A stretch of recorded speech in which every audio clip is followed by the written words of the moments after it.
बर्दाश्त नहीं कर सकता, ना कुरान के ख़िलाफ़, ना सहाबा इकराम के ख़िलाफ़, ना पैगम्बर इस्लाम के ख़िलाफ़, ना अहले बैत के ख़िलाफ़। तो पीटीआई हुकूमत ने उस वक़्त इस फ़ैसले के ख़िलाफ़ अपील दायर की सुप्रीम कोर्ट के अंदर। बिस्मिल्लाहिर्रहमानिर्रहीम, अस्सलामु अलैकुम वरहमतुल्लाहि वबरकातुहू।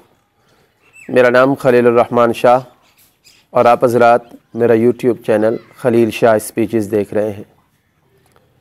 लाहौर हाई कोर्ट की तरफ से एक फ़ैसला हुआ गुज़िश्ता दौरे हुकूमत के अंदर, जब सोशल मीडिया के ऊपर मुक़द्दस शख्सियात की तौहीन की जाती थी, कुरान पाक की बेहरमती की जाती थी, यहाँ तक कि अल्लाह रब्बुल इज़्ज़त के मुताल्लिक़ भी, जनाब रसूलुल्लाह सल्लम के मुताल्लिक़ भी बहुत सारे लोगों ने पोस्टें डालनी शुरू कर दी थी और एक तूफ़ान बदतमीज़ी बर्पा हो चुका था।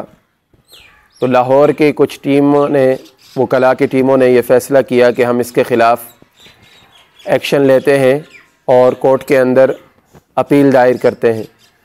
गुज़िश्ता दौरे हुकूमत में जब लाहौर हाई कोर्ट में इसके ख़िलाफ़ अपील दायर की गई कि सोशल मीडिया के ऊपर ये जो तूफ़ान बदतमीज़ी बर्पा है इसको ख़त्म किया जाए, इससे आए रोज़ वाक़यात पेश आ रहे हैं और लोगों की दिल आज़ारी होती है। तो उस वक़्त लाहौर हाई कोर्ट ने एक तारीख़ी फ़ैसला दिया था, हुकूमत वक्त को पाबंद किया और पीटीए को भी पाबंद किया कि आप हज़रात सोशल मीडिया के ऊपर जितनी भी ये बेहुदा पोस्टें हों या इस तरह की चीज़ें कि जिनके अंदर मुक़द्दस शख्सियात की तौहीन की गई हो, उनको फ़िलफ़ौर डिलीट करें। और दूसरे नंबर पर जो लोग इसके अंदर मुलव्विस हों उनको गिरफ़्तार करके उनके ख़िलाफ़ जो कानून बनाया हुआ है उसके तहत उनको सज़ा दी जाए। तो लाहौर हाई कोर्ट का बड़ा ख़ूबसूरत बेहतरीन फ़ैसला था ये, लेकिन उस वक़्त हुकूमत थी पीटीआई की। तो पीटीआई हुकूमत ने उस वक़्त इस फ़ैसले के ख़िलाफ़ अपील दायर की सुप्रीम कोर्ट के अंदर, कि सुप्रीम कोर्ट के अंदर जाकर उन्होंने ये कहा कि हमारे बस के अंदर नहीं है कि हम ये जो सारी चीज़ें हैं इनको ख़त्म करें और इतना ज़्यादा ये फैल चुका है, हम इसको ख़त्म नहीं कर सकते। लिहाजा हमारी ये दरख्वास्त है, हुकूमत ने कहा कि हमारी ये दरख्वास्त है कि इस फ़ैसले को कल आदम करार दे दिया जाए और लाहौर हाई कोर्ट के फ़ैसले को बरकरार ना रखा जाए। तो ये केस चलता रहा। इस दरमियान पीटीआई की हुकूमत चली गई, वकला की एक बहुत बड़ी टीम, और अल्लाह रब्बुल इज़्ज़त उनको जज़ाए खैर दे कि वो इसके ऊपर मुसलसल वर्क करते रहे।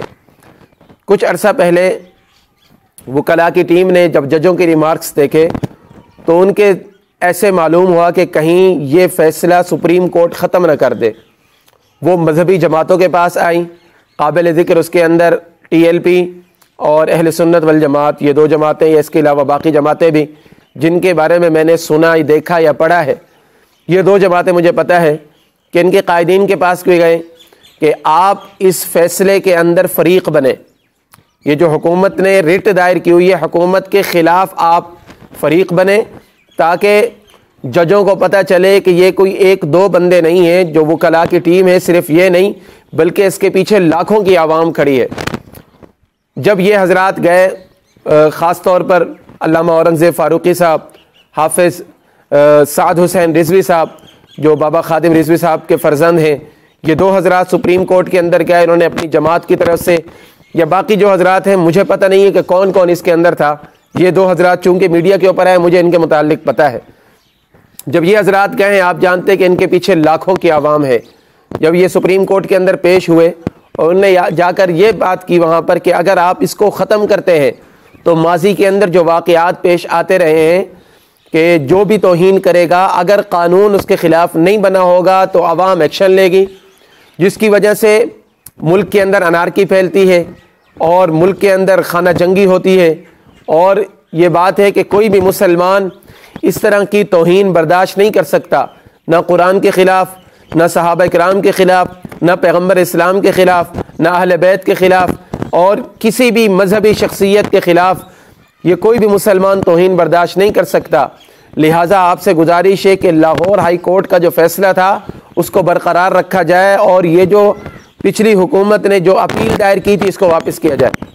तो अल्लाह रब्बुल इज़्ज़त जज़ाए खैर दे उन जजों को भी और मौजूदा हुकूमत को भी और ये मजहबी कायदीन और ये जो वकला बरादरी है इनको भी जज़ाए खैर दे कि इन सब की कोशिशों से सुप्रीम कोर्ट के अंदर जो अपील दायर की गई थी, सुप्रीम कोर्ट ने उस अपील को ख़त्म कर दिया, उसको डिसमिस कर दिया और कहा कि जो फैसला सुप्रीम लाहौर हाई कोर्ट ने किया था उसको बरकरार रखा जाएगा।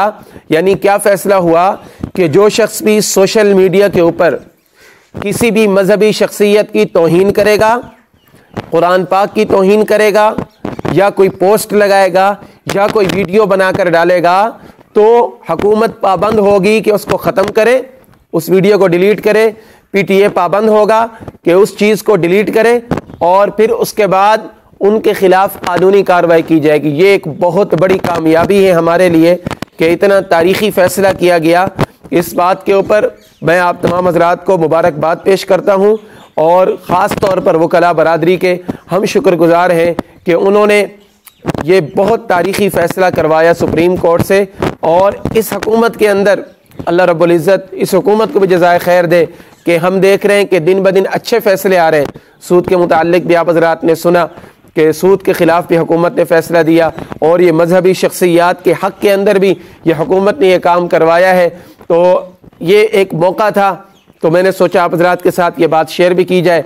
अगर आप हज़रात के इल्म के अंदर नहीं थी तो आप हज़रात के इल्म के अंदर आ जाए। और आप हज़रात जितने भी देखने वाले हैं तमाम हज़रात को मेरी तरफ से मुबारक हो। और ये वीडियो ख़ुद भी देखिएगा, अपने दोस्तों तक भी पहुँचाइएगा और ये जो अच्छी बातें होती हैं इनको शेयर करना चाहिए। अगर आप मेरी वीडियो शेयर नहीं करना चाहते तो आप अपने चैनल से इस टॉपिक पर वीडियो ज़रूर बनाएं। मुझे अपने दुआओं में याद रखिएगा। अस्सलामु अलैकुम व रहमतुल्लाहि व बरकातुहू।